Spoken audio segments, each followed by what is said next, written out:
Right. Can you unpack it? Is it not too much to ask? Can you unpack it? Why is this? Yes. What do you mean? I think I can. Some things require a skill, and some things require a gift or a talent. One can learn to ride a bicycle, and that's a skill. But then some things actually require a talent, and they are fascinating.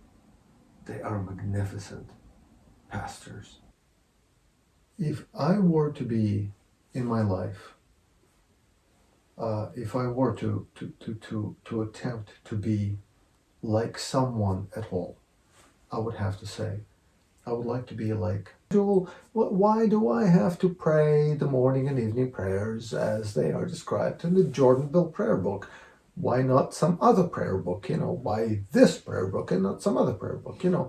I had to figure out what the problem was. And so once I figured that out,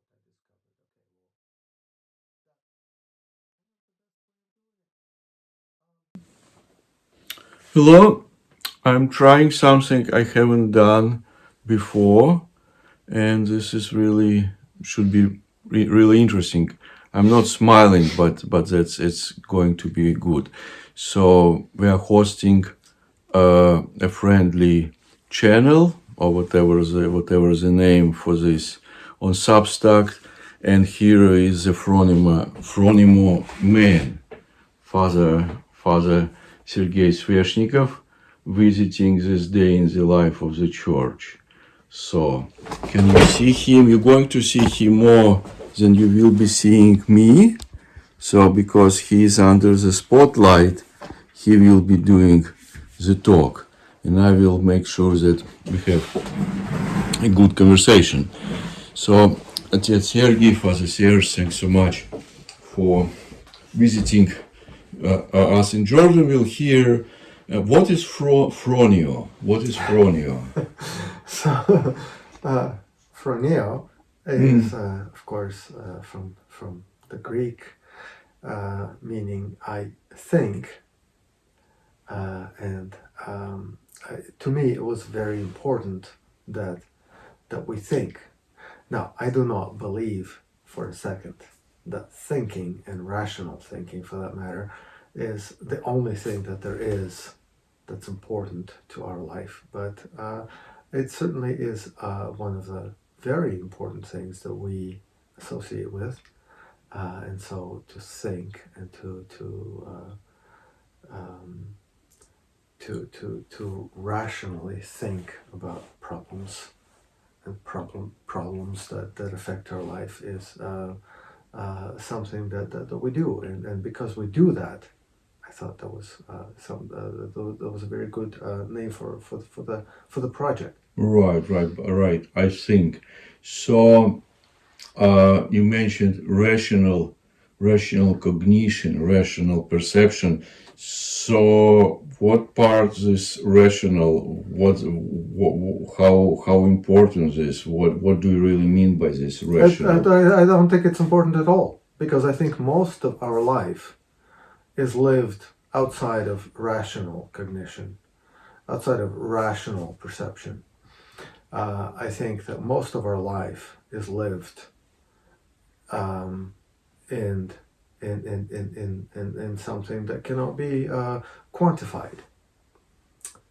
That said, we seem to assign a lot of importance to rational cognition, and so because of that, and the work of that society, and he was connected with those people, and for our graduation, he gave everybody in his class, including me, a book about Saint Sergius of Radonezh, because those people who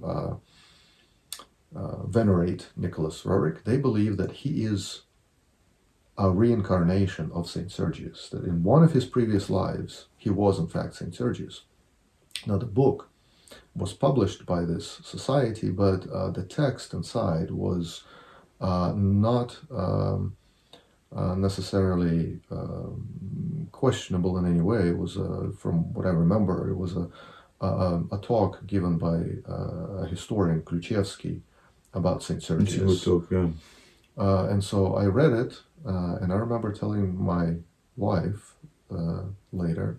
I did not read it immediately. I kept the book and Mhm, read mhm. it later, and I remember telling my wife that if what this book says about Saint Sergius is true, even a little bit, then we have to become Orthodox. And I would like to say that that's kind of how it all started. Right. What did you study? So I studied psychology, sociology, Uh-huh. and international relations. It was a triple major. Right. So, and then you went to America after you graduated, presumably. So, No, I did not. I got married. My wife, she is an American, and so we came to visit her family after our wedding. so you met in Ulyanovsk with That's your, right. like That's right. she studied there. No, she lived there and worked. Oh, wow. Wow. Okay. And so we met there. We got married, and then we came to visit her family, and here we still are, 30 years later. Right. So, and then you mentioned that moment when you referred to this. It's Kluchevsky. He's a great historian. Yes, I know that speech. So, and then both of you decided you were baptized probably already by this. You were I was baptized when the Soviet Union began to crumble, right. just before it fell, and things were becoming a little more open. Mhm. And so that church that I mentioned that was at the cemetery, my grandmother took me to that church, and I was baptized there. But I was already probably 12 or 13 years old at that point. Right. So basically, you continue But to as you can imagine, Sure.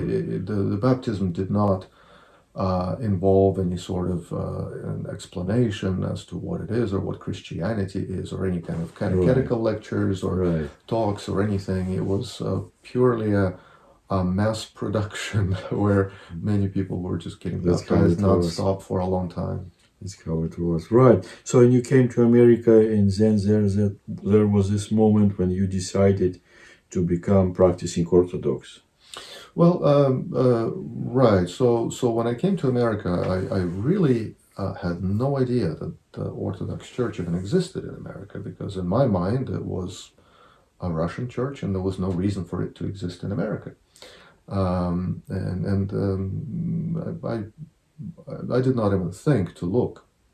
But one time on Catholic Christmas, we were visiting a family, and for Christmas meal, and for some strange reason, again, there's some things that are just seem providential, because it doesn't seem to me like a polite thing to do, but they left their television on in the background, and I thought it was kind of strange, but maybe some people just do that. And suddenly on television, I saw an Orthodox priest serving Divine Liturgy on Christmas Day. It was an OCA parish, not too far from us. Where were you? What area was it? Pennsylvania, and the Okay. parish was in Johnstown. Right. So in Johnstown, Pennsylvania, there was this OCA church, and they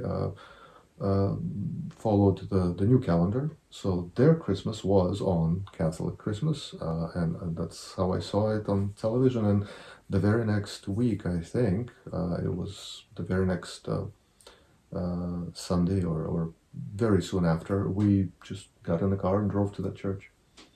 Right. And then, and kind of that's the rest is history, as they say. Right.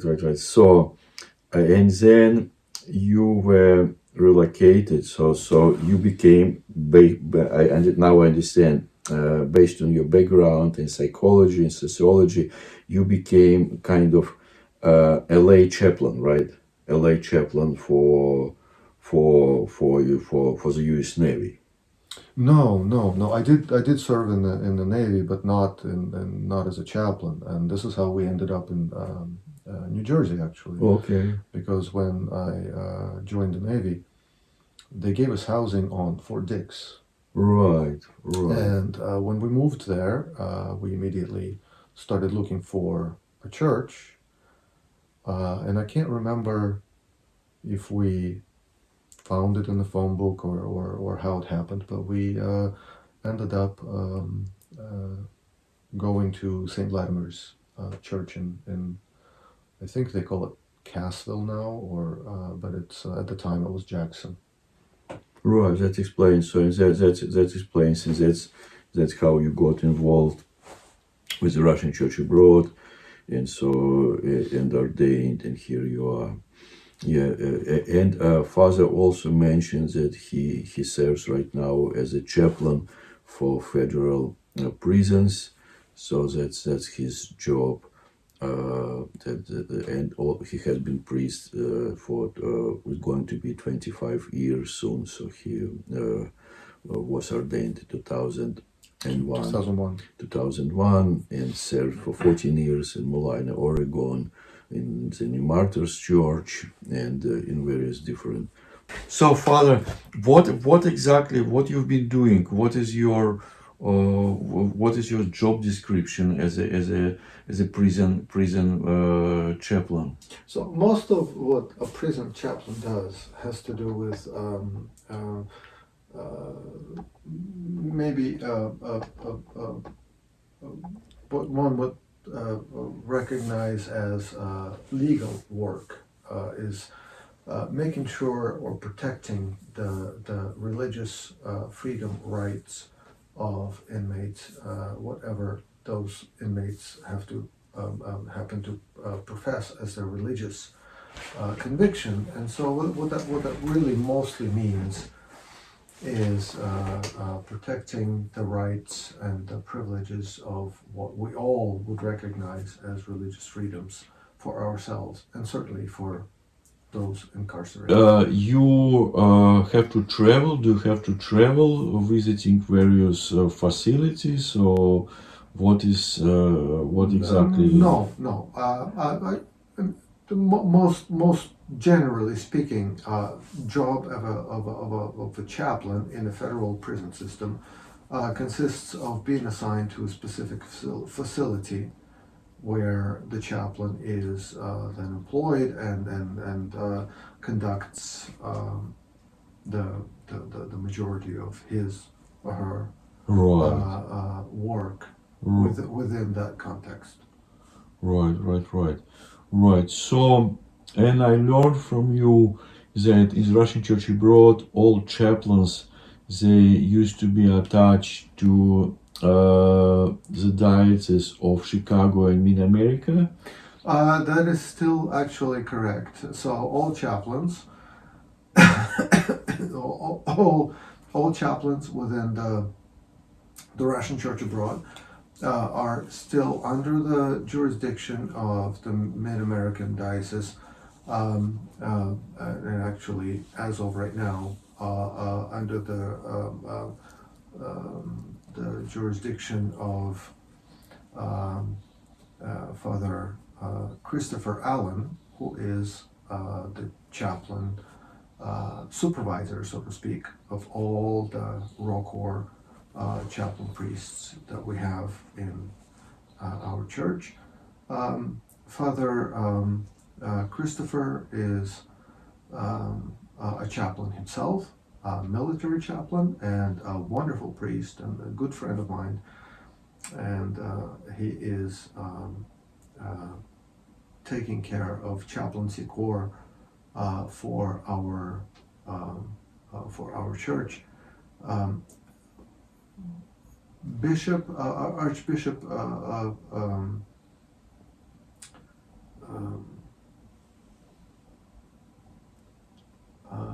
Peter Lukyanov used to be the head of chaplaincy, of course, nominally so, and he is now reposed, and Father Christopher is taking over the head of chaplaincy. Right. Do you meet with? Is there is any organization across jurisdictional lines that unite Orthodox chaplains? Is there is any kind of nationwide organization? Do you meet? Do you have meetings or something on regular basis? Or basically you kind of connected with Rocker and you don't really regularly interact with other Yes, chaplains? there's some organizations, but I have not found them to be very profitable or interesting to interact. What Something like that. what can you share basically being a priest for almost like 25 years or almost a quarter of the century? So So two things. okay. One is don't get too puffed up. There are people I have met very recently who have been priests for half a century, All right. and they have certainly done wonderful things, and they're very important to someone like myself to look up to and to see what it is that they're doing, and to connect myself to their experience as being pastors, because being a pastor is an extremely difficult thing to do, as what I've discovered is it's not that simple. Right. Can you unpack it? Is it not too much to ask? Can you Yes, unpack it? yes, Why is this? yes. Why? What do you mean? I think I can. Um, I think some people are gifted, and I have to say that I've discovered this some time ago, and maybe this isn't particularly profound, but it was profound to me when I discovered it. Is some things require a skill and some things require a gift or a talent. One can learn to ride a bicycle, and that's a skill.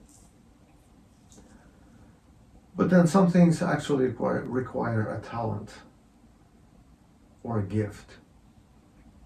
And just because you can ride a bicycle does not really mean you have that skill, or that does not mean you have that gift or that talent. And so what I discovered is being a pastor is not a skill. Being a pastor is a gift or a talent. You can learn to do the right things. And I would have to say that maybe, or I would like to say that maybe I did, to some degree or another. But do I have the talent? Do I have the gift? I would have to say no. I personally don't. But I have met people who do. And they are fascinating. They are magnificent pastors. And people who can look at a soul of someone like me and actually give me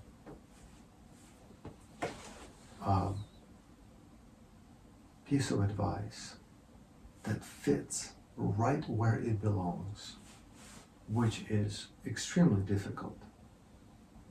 Extremely difficult. It's impossible unless you have a talent to do that, and I don't. But a lot of people do. Right. It sounds like on the level. What is the word for prozorливый? It's not clairvoyant, but No, what it's is not. It's not. what is It's, what is, but it's it's somebody one of somebody those who has things. supernatural gifts. No, it's not supernatural. I think it's just God given. It's just God given. It's just one of those things where someone has what it takes, and some people don't, and you should be okay with it. You know Right. what? You don't have what it takes, and for example, I don't, and I'm okay with it. I'm okay Right. with it. I don't have what it takes, and I know that some people do, and God gave it to them, Okay. and it is so wonderful that He did. What about the calling? Like we taught, we understand that if somebody happened to be in a seminary and it's not just basically a random thing, it hasn't happened accidentally, it's because there was this calling. How would you connect this calling thing with what you just described? Mm. Um, it's an extremely difficult thing to discern. I have to say that just because you're 15, or just because you're 19, or just because you're 25, and you think you have discerned it all, and you think you have it all figured out, you know what? Think again. Maybe you don't. You're lucky if you do. I have to say, is it possible? Yes, it's possible. Good for you. Is it likely? Probably not. Think again. Now, that said, uh, my best advice to seminarians or to people who think that God is calling them is to say that yes, God is probably calling you. Do you know how? Do you know what? Do you know when? No, you don't. But is God calling you? God is calling every single one of us. So what does that mean? To me, what it means is we're all called to serve God. And if you want to devote your entire life to serving God, you know what? You will not make a mistake. That will never be a mistake. But that said, will there be some sort of a wiggle room in how you serve God? Yes, of course there will. You can serve it one way. You can offer your service another way. Will God ask of you something that isn't yours to give? No, that isn't. Yes.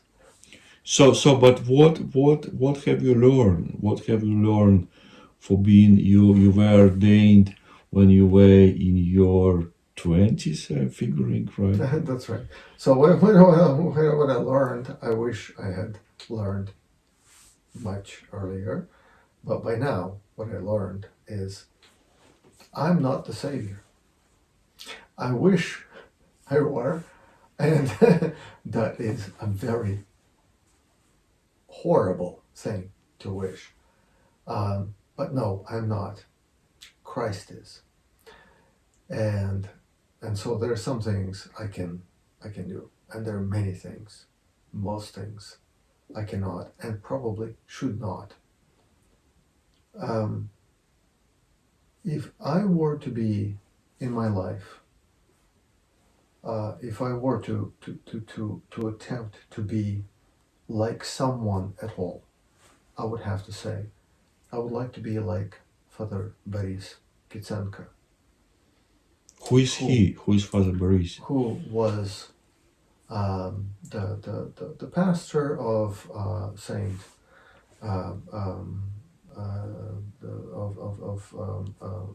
the church that was built as a memorial to Saint Vladimir, the um, The baptizer. the baptizer Mhm. of Rus. It's a very complicated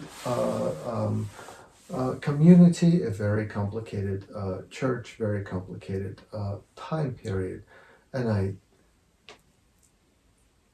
don't really know that I understand all of it completely. But what I know, and what I saw, and what I witnessed in my own life is someone who was a father to me and uh, influenced me to want to be better than I am, better than I thought I was, better than I thought I could ever be, and someone who was a priest in the truest sense of the word that I can conceive, and that is Father Boris. And so to me, that is someone I would aspire to actually become um, um, be like him if I ever were to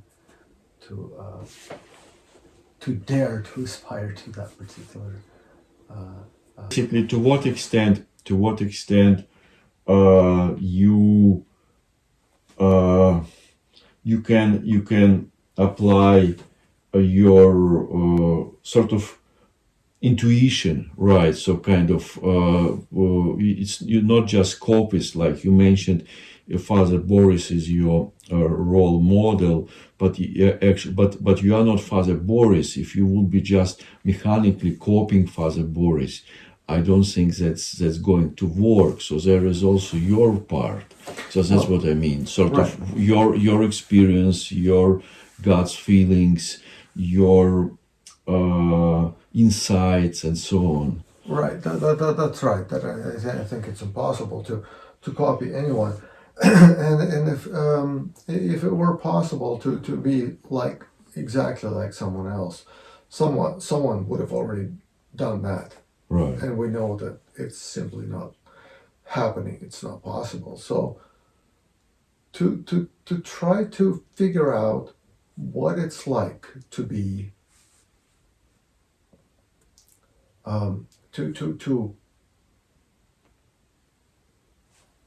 to be orthodox in the way that we think orthodoxy must be. And I think very often what we think of is, okay, how do I fast? How do I pray? How do I go to church? How many times a week, a month, and so forth?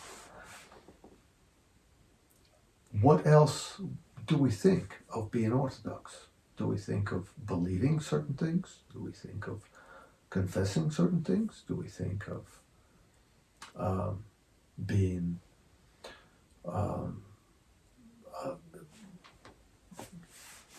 so in my personal experience, I think that we don't think of too many other things beyond what I just said.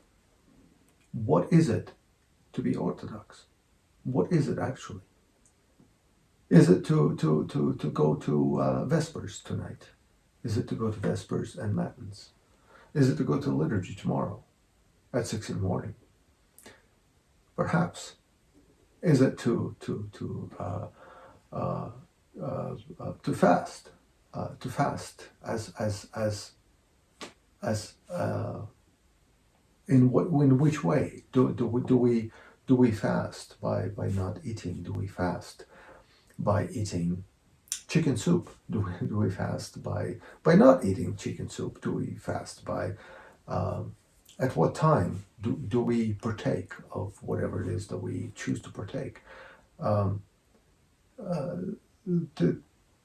me, that is a fascinating set of questions that I am actually looking to answer, or to at the very least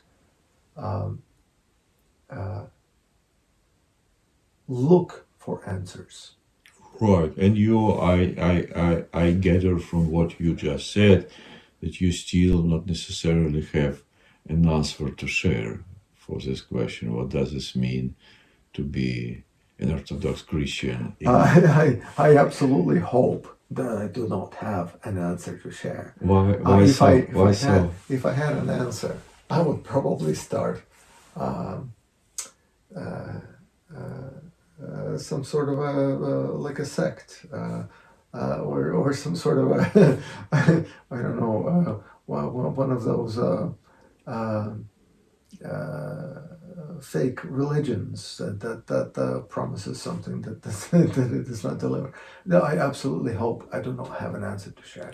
I actually absolutely hope that the only thing that I do is find other people who are interested in asking the same questions. Right. So, That's it. so Whether we find answers is hopefully a negative answer. No, I hope we don't find answers. No, I hope we don't. right. But will I find someone else who is actually curious? I hope I do. I hope someone else is curious. If you and I decided to run a marathon, Mm. we would not think it to be impossible. we would think, you and I would think, okay, all right, look, Father, I want to do it next year, and so you want to do it next year, and why don't we make a deal? We will do it next year. You will do it next year. I will do it next year, and so we will somehow make some sort of a deal where we do it next year. Okay, fine. If I said to you, okay, Father, I would like you to fast properly for the next Lent. Well, you might tell me, I yes, I would like to, but I'm not sure I want to go there with you. And I would say, okay, fine. So you don't want to go there with me. So you would like to, but you don't want to. That's fine. And so I think those two are not any different. If you want to run a marathon with me, you would want to practice with me. If you want to um, if you want to follow the fast with me for the next Lent period, you would want to practice beforehand. Okay, so if you don't practice, or if you really don't want to do it, you could say, well, I'm just not doing it. Okay, fine. It's the same thing. It is the same thing. So either you don't practice, or you don't want to do it, or you just don't do it. Either way, it's the same thing. So to me, that is what I think is the most profound thing that I've discovered in my life as being an Orthodox Christian, saying, okay, well, so how do I follow Lent? How do I follow the fast that we just had, Christmas fast? How do I, follow, whatever fast, or whatever prayer rule or prayer schedule? Why do I have to pray the morning and evening prayers as they are described in the Jordanville prayer book? Why not some other prayer book? Why this prayer book and not some other prayer book? I had to figure out what the problem was. And so once I figured that out, I discovered, okay, well, that's kind of the best way of doing it. No, you don't have to do it. Nobody has to do it. Is that the better way? Well, it looks like it is. Is there a better way? There may be one. I haven't figured it out. This one seems to be better than others. So to me, that is kind of a, what would you call it? Evidence-based approach is like, why are we doing this? What is the point? What is the reason why we're doing these things? Is there one? And if there is, what is it? And so this is where I started, and this is where I sort of still am stuck. What do you get for yourself out of this, out of substacking? Yes. Yes. Thank you for that specific question, and the answer is very simple. For a very long time, I found myself researching things that really did not interest me at all. And then eventually I decided, you know what, the only thing I really want to know is the thing that I actually want to know. And so now, thankfully, I have the freedom to research the only things that actually happen to spark my curiosity. So if I actually want to know that, this is what I will actually study and want to know. Right. So if I want to know what fasting is, or if I want to know what fasting does, or if I want to know how other people fasted, or if I want to know what other people did when they fasted or when they didn't fast, I have the freedom to explore those questions without asking myself, okay, well, do I have to do this or do I not have to do this? So when you ask, well, why am I exploring this topic versus another topic, the answer is very simple. It's because this topic is the one that actually seems very interesting to me, and the other one is the one that isn't very interesting to me. Right. And that's all that there is to it. Right. Thank you, Father Serge. So it was Archpriest Sergei Sveshnikov with us today, and we've been talking with his Froneo channel and our This Day in the Life of the Church. Thanks very much for watching. Thank you, Father.